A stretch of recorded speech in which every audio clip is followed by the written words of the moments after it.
जरा प्लीज ये भाऊ पुढे. ते निरंजन वगैरे गेले का? मकरन अरुण सगळे गेले. पुढे या. वाईट भाई पुढे. तुम्ही कसे खाली बसा मांजरा लढ उभारले. आज आपला हा थोड तुम्ही लेखो माझं इंदोरीकर महाराजासारखं व्हायला लागलं. मधनं मी हे करतोय बस खाली.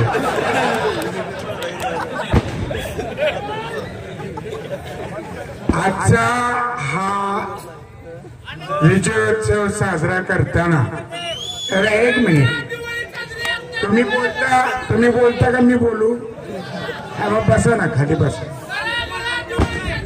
हो आहे. तर हा विजयोत्सव साजरा करताना उपस्थित असलेले आपल्या जिल्ह्याचे जिल्हा शिवसेना प्रमुख,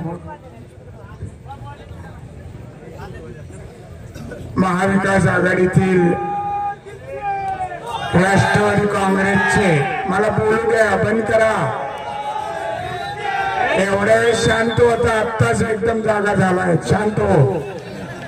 महाविकास आघाडीतील राष्ट्रवादी पक्षाचे नेते विश्वासभाऊ बारबोले, काँग्रेसचे प्रमुख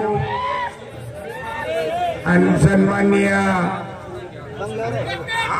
आरगडे साहेब, वसीमभाई, वाहिदभाई, आमच्या शहराचा प्रमुख दिनेश नाळे, तालुका प्रमुख शिवसेनेचे प्रवीण काकडे, इकबालभाई पटेल, त्याचबरोबर संपूर्ण कसब्याची ज्यांनी धुरा सांभाळली ते किरण देशमुख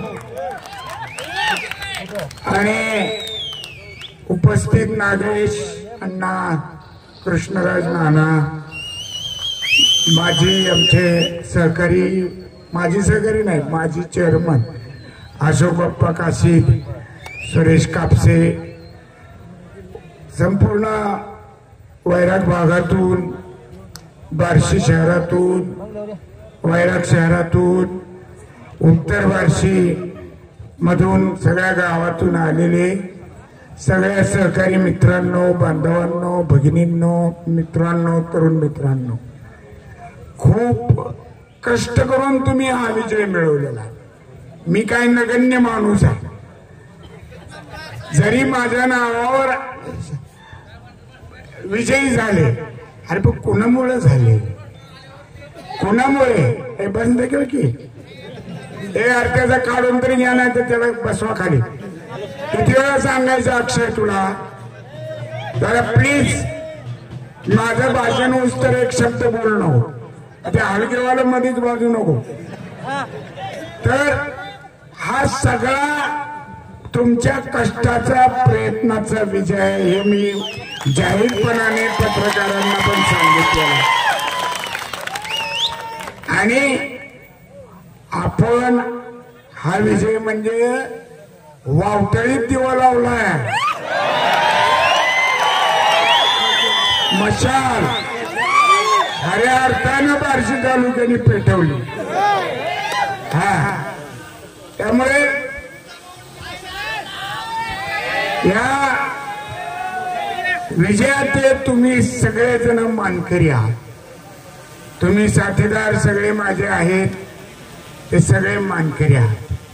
किती किती प्रयोग झाले. एक चिमणीवाला उभा केला, बरोबर. त्याला वाटलं होतं त्यांना हाय मत खाली.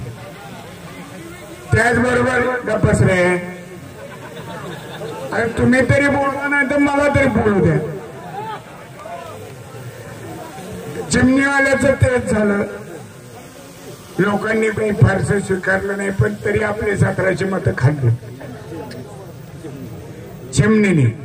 त्याच्यानंतर 6 का 7 मुस्लिम बांधवांना बळजबरीनं उभं केलेलं होतं,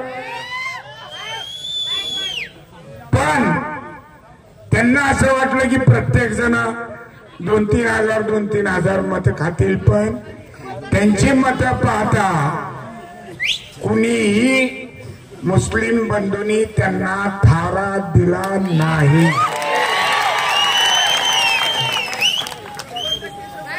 आणि त्यामुळे असे अनेक प्रयोग झाले, पण कुठलाही त्यांचा प्रयोग यशस्वी तुम्ही होऊ दिलेला नाही. हे सगळं तुमचं श्रेय, जनतेचं श्रेय, सहकार्याचं श्रेय, कार्यकर्त्याचं श्रेय, आणि हे कोणीही नाकारू शकत नाही. मी फक्त आता जाताना विनंती करणार आहे की आता जाताना कुणी आरडाओरडा करत जायचं नाही गावाकडे, समजलं? जे किती वेळा सांगू रे तुला, जरा बेटा गप्प बस ना, लाडका माणूस आहे तू, शांत बस. तर शांतपणे जायचं आहे.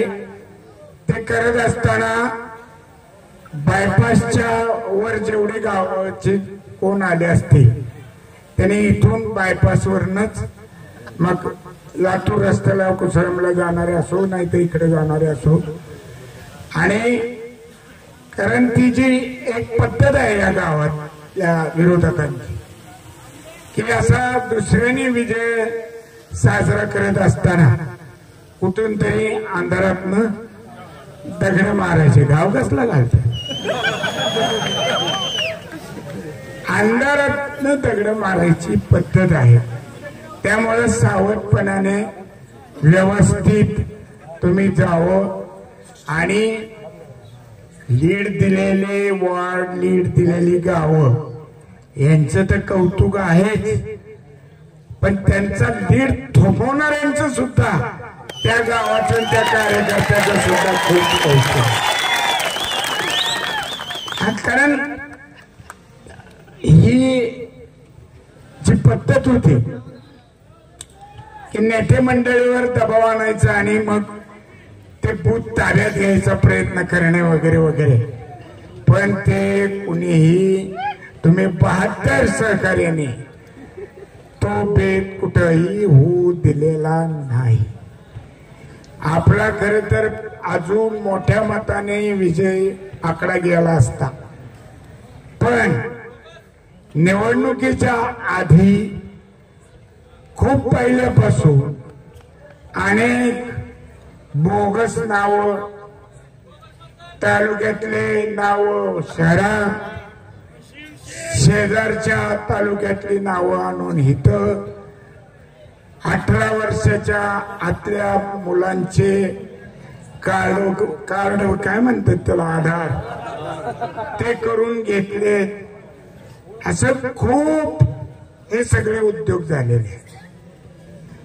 तरी सुद्धा तुम्ही जिद्दीनं ही मशाल पेटवली, त्याबद्दल तुम्हाला त्याले तेवढे धन्यवाद, मानावे तेवढे आभार. हे कमी आहेत. आभार मानून मी तुमच्या ऋणातनं मोकळा होऊ शकत नाही.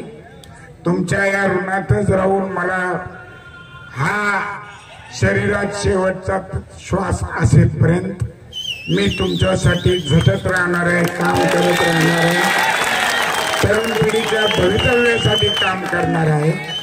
आणि आपण सगळेजण आलात त्याबद्दल आपल्या सगळ्यांचा आभार मानतो. आणि शांतपणे तुम्ही घरी जात असताना एवढंच सांगतो की तुमच्यामुळं लक्ष पडला